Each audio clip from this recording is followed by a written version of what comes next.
ولا تقولن لشيء إني فاعل ذلك غدا.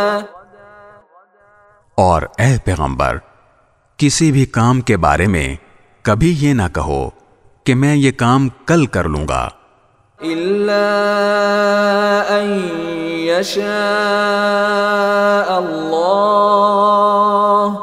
واذكر ربك إذا نسيت وقل عسى أن يهديني ربي لأقرب من هذا رشدا.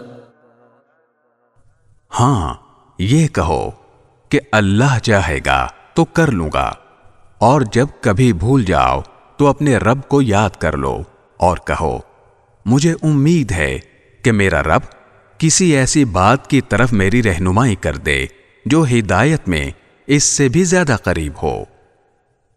وَلَبِثُوا فِي كَهْفِهِمْ 300 سِنِينَ وَازْدَادُوا 9. اور وہ یعنی اصحاب کہف اپنے غار میں 300 سال اور مزید 9 سال سوتے رہے.